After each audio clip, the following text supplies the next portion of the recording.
Roald Dahl, Charlie and the Chocolate Factory. Chapter 18. Down the Chocolate River. Off we go, said Mr. Wonka. Hurry up, everybody. Follow to me and the next room. And please don't worry about Agnes Gloop. It's bound to come out in the wash. They always do. We shall have to make the next part of the journey by boat. Here comes, look! A steamy mist was rushing up now from the great warm chocolate river, and out of the mist there appeared suddenly a most fantastic pink boat. It was a large open row boat with a tail front and a tail back like a Viking boat of Roald. And it was of such of a shining, sparkling, glancing pink color that the whole thing looks as though it were made of bright pink glass.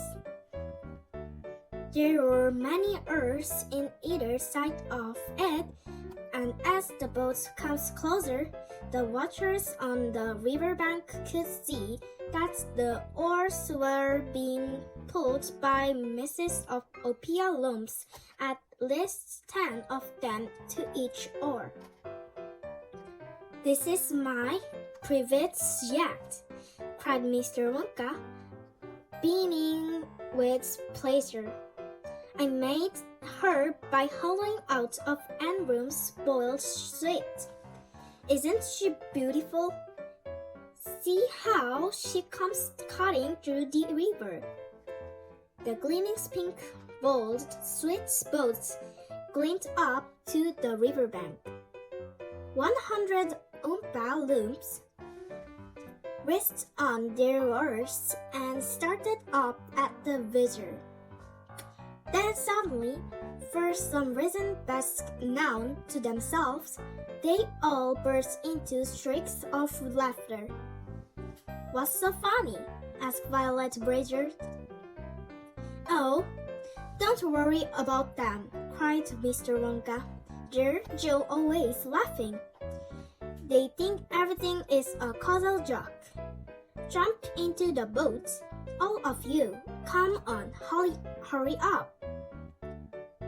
As soon as everyone was safely in, the Oompa Loomps pushed the boat away from the bank and began to roll swiftly down her.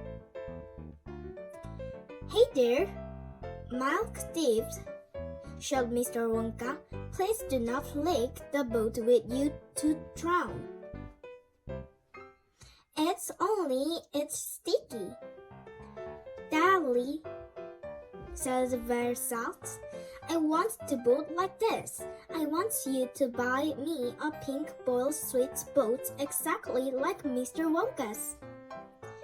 And I want lots of Oompa Loompas to row me about. And I want a chocolate river, and I want. She wants a good kick in the pants," whispered Grandpa Joe and Charlie. The old man was sitting in the back of the boat and little Charlie Bucket was right beside him. Charlie was holding tightly on to his grandfather's bone old hand. He was in a whirl of excitement. Everything that he had seen so far, the Great Chocolate River, the waterfall, the huge stacking peeps, the minty sugar meadows, the Oompa Loompas, the beautiful pink boats, and most of all, Mr. Willy Wonka himself had been so shining that he began to wonder whether there could possibly be any more excitement left.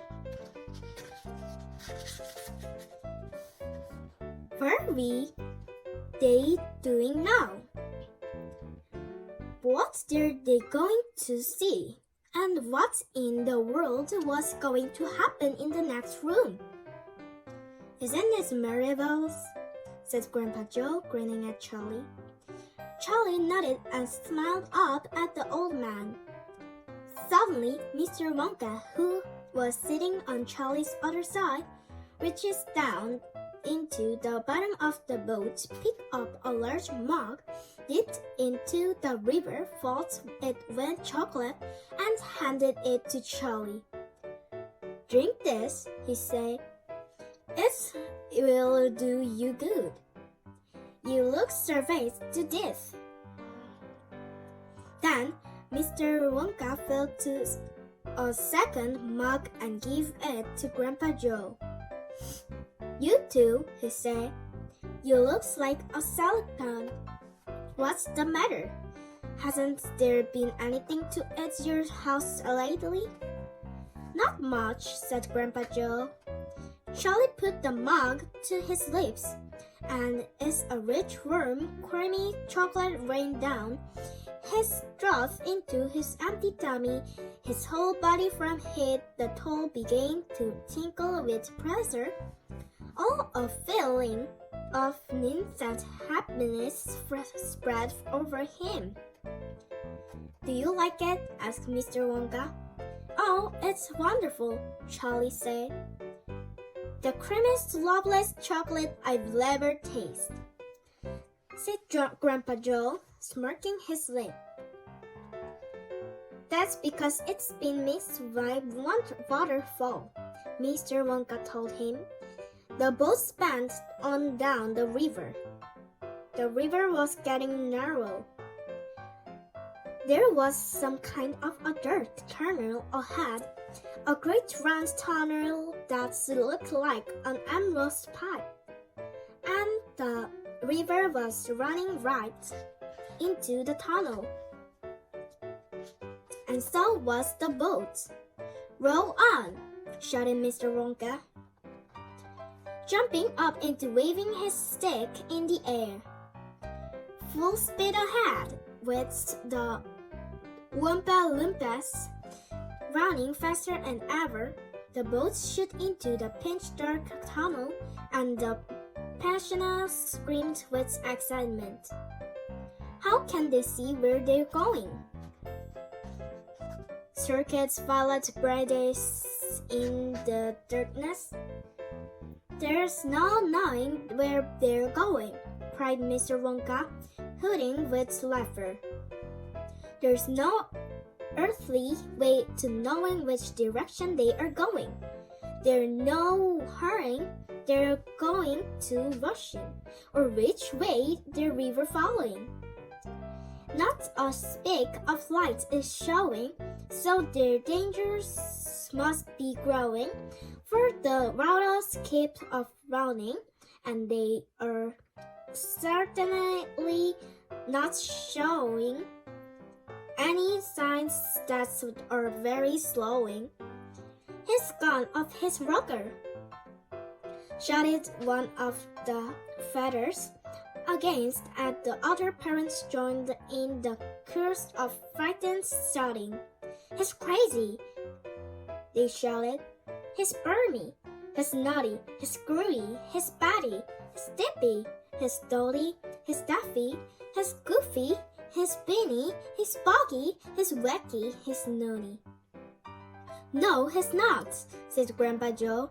"Switch on the lights," shouted Mr. Wonka, and suddenly off comes the lights, and the whole tunnel was brightly lit up, and Charlie could see that there were indeed inside a gigantic pipe, and the great upward carving walls is the pipe were poured right and spotlessly clean.